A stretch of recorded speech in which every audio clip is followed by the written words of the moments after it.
This episode of Bullet Heaven was made possible by Abolite Studios.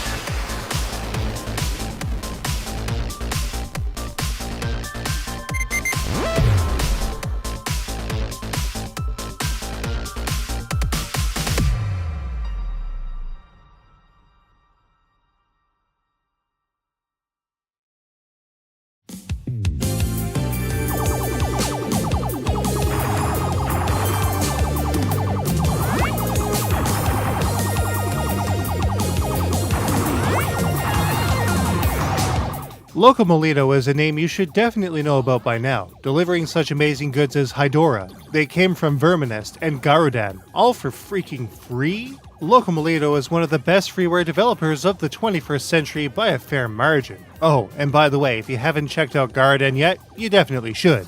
Locomalito is back, this time with the newly released Super Hydorah by way of Abolite Studios. Now, while this game is based on the free version from 2010, Super Hydorah isn't freeware. You'll need to buy it if you want to get your Super Hydorah on, but it's definitely worth a look regardless. What features does it hold? How does it play? Is it actually worth it? Let's take a closer look.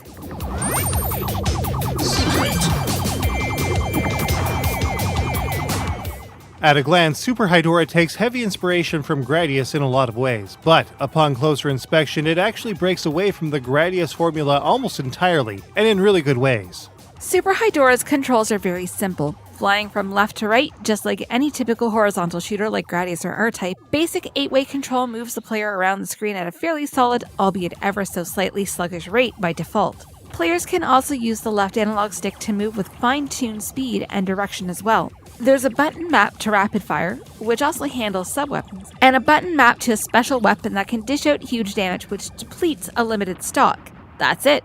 With such simple control, Super Hydorah better allows players to focus on its excellent special features. Super Hydorah's weapon system starts off very basic. A standard shot and special weapon is all players have. Completing stages unlocks new weapons to be selected between stages. New main shots, additional sub-shots, and special weapons can be selected between stages to better deal with the opposition found in the next area. Over time, this makes for an absurdly broad amount of choice, and that's always a great thing. Some stages even award players with extra lives as well. Definitely a helpful thing with some of the game's more harsh stages. Powering up the player's weapons is as simple as collecting orbs. Green orbs increase the main shot, while red ones increase the power and frequency of sub-shots, which are also fired alongside the main weapon. These orbs cycle between both red and green, so many opportunities exist to power up the player's shots. In both cases, a gauge in the bottom left-hand corner of the screen displays the current power of both the main and sub-shots. Some enemies will even drop extend pickups that award players an extra ship. Some enemies will drop special power pickups as well. These will cycle between special weapons indicated by a lightning bolt, turbo speed indicated with an arrow, and shields represented by a purple S. Players can pick up this enhancement when the power-up type they need is displayed. There's a fair amount of risk-reward involved in this, as there are comparatively few of these kinds of pickups throughout the stages in Super Hydorah. Super Hydorah handles superbly though, so players of even basic skills should be able to make good progress no matter how they choose to power up. Super Hydorah is played over the course of 21 stages, many of which are split into several phases. In a neat twist, these stages are also non-linear. When an area is completed, players can not only choose multiple paths at certain points, but also double back and take on stages that they may have missed. It also adds to the player's arsenal, since extra lives and new weapons are unlocked with each stage cleared. This setup makes for a very long complete playthrough, but this isn't a problem thanks to Super Hydorah's save system. It also makes for a very strategic setup as well, as players will need to find the best way to get the most powerful weapons for a fast 1cc through experimentation. There's a huge variety of stages here too. A lot of different environmental effects and physics-based conditions can add an additional layer of challenge to an already challenging game, but not in a way that makes Super Hydorah unplayable. There are even stages with mild puzzle elements to them as well. In the end, it's a refreshing change of pace, if nothing else. That said, when a player dies, they'll return to a checkpoint with less power and fewer enhancements than they had when they bit it. While we'd normally hate this, Super Hydorah's incredible playability and decent default speeds make these checkpoints a non-issue, and additional power can be regained as a result. Should a player lose all of their lives, they can continue at the cost of their rank and score. However, all obtained weapons and secrets are maintained, meaning that beginners can still see the end of the game with enough time and practice, which can take a lot of dedication. Super Hydorah also allows for 2-player co-op throughout the entire game, which further sets it apart from most Gradius games as well. Since checkpoints are a thing in Super Hydorah, the game takes an interesting stance on continuing when a player dies. The surviving player can pick up a cross item that will revive the fallen player. However, these items are also part of the enhancement rotation, so players may need to pick and choose when to revive their comrades. If a player isn't revived, they will come back in the next stage segment. In addition though, there's a really cool robot chase mode that has players positioning themselves independently and activating a laser between them to take out enemy targets. When these targets are defeated, small flashing items will appear for pickups, which boosts the pointage for that player.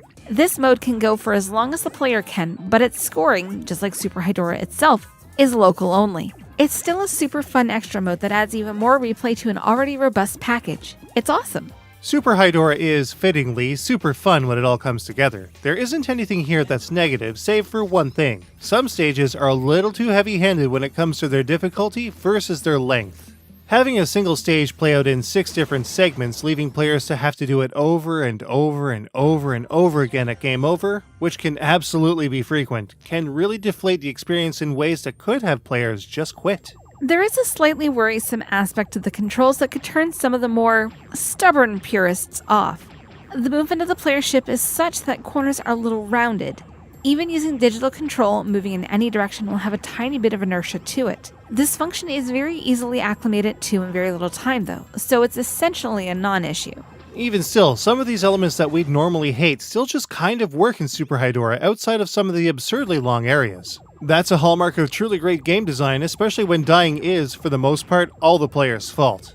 With the addition of online leaderboards, there could have been more replay here, but alas, no online functionality exists. But Steam achievements, multiple endings, and a secret in every stage still do a good job at boosting Super Hydorah's gameplay.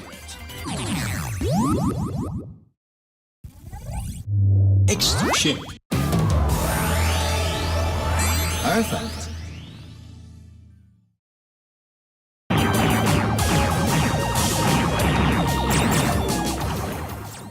Super Hydorah doesn't have much in the way of a decent amount going for it in the realm of scoring, but enough is present to make it mildly interesting. For the most part, enemy destruction is going to be a player's primary source of pointage in the game. Like a lot of very old side-scrolling shooters, there are no real fancy chains or multipliers here, just shoot and kill. Players should be careful though, as destroying friendly emplacements can dock a player's score in pretty harsh ways. This is a pretty neat twist, and one that players looking to score as highly as possible will definitely need to keep in mind as they venture forth into Super Hydorah. There are some bonuses though. If a player collects weapon and sub-weapon items at full capacity, a 100-point bonus is applied for each. In the case of special weapons, shields, and turbo, when a player collects additional drops when at full capacity, a multiple 100-point bonus is then applied. Finally, at stage end, players receive a bonus with regards to their performance in the stage they've just completed. If a player does a perfect run, the highest point bonus is awarded. A poor rating, on the other hand, nets the player 0 points. Other values for each rank in between also exist. Players can also increase their overall rank with good performance as well. It's not terribly complicated, but it's something. Of course, skilled players that can clear as many stages as possible as efficiently as possible, while finding all secrets and not dying, will definitely get the best scores.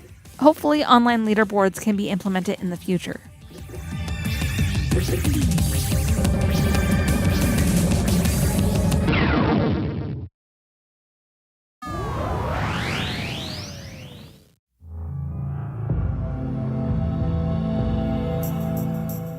Locomalito definitely knows what's up when it comes to crafting a retro-inspired game, and Super Hydorah has everything going for it when it comes to both visuals and sound in spades.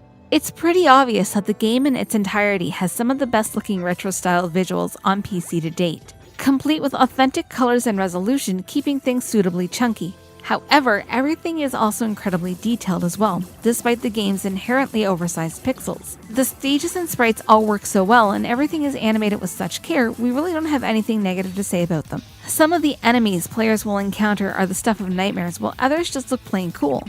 Excellent stuff.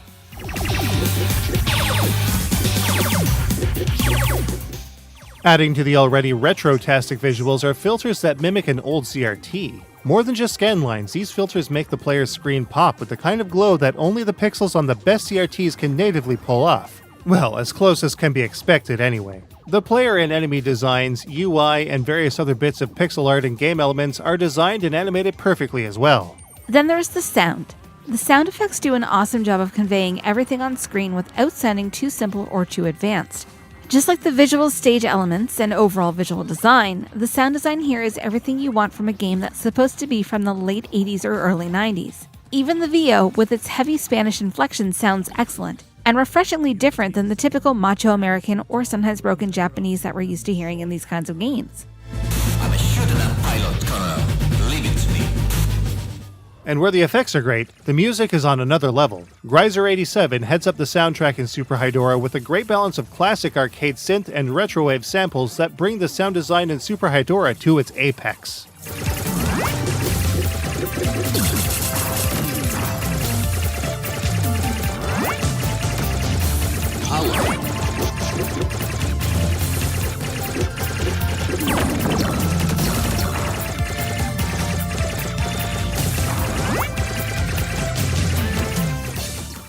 With over 60 tracks unique to each stage, phase, scene, and mode, standout after standout permeates the OSTs in ways that I'd expect no less of. Especially from someone who's worked alongside me in other games. You know the one. With a solid UI, great options for controls, visuals, and audio, as well as other neat features like Steam trading cards and achievements, the presentation in Super Hydorah is top-notch. So how does Super Hydorah stack up? Let's take a look.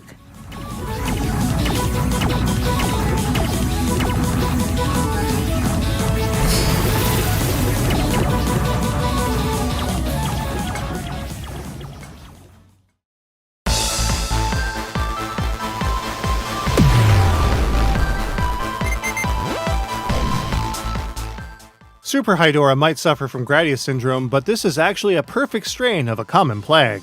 Despite checkpoints and downgrades, players can always recover from death quickly and efficiently. Super Hydorah has a pretty decent challenge for players of all walks of life, as long as they like a dash of severe punishment. Some stages have way too many phases, though. This could very easily encourage weaker players to abandon the game well before the end. There is a lot to play in Super Hydorah, especially with extra co-op modes.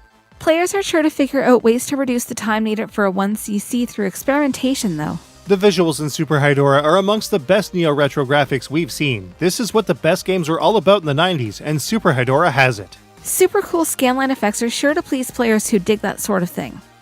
Greiser87's OST is an excellent mix of synthwave and retro arcade. Super Hydorah's FX and VO also stand out from the pack with great effects and refreshing voice samples. With the ability to explore more stages, add more weapons, and recover from death in ways that Gradius could take notes from, Super Hydorah scores high in ingenuity. Super Hydorah really sets an all-new gold standard for indie-developed non-Danmaku shmups. This is going to be a very hard one to beat. Hydorah was pretty great, but Super Hydorah is the game you want to play if you want some truly great neo-retro kicks. With a dash of insane challenge and a presentation that's second to none, Super Hydorah is a must-play game for your PC. Super Hydorah gets a 4.75 out of 5. You can get a copy of Super Hydorah today on Steam and the Xbox One Marketplace for about $12 US.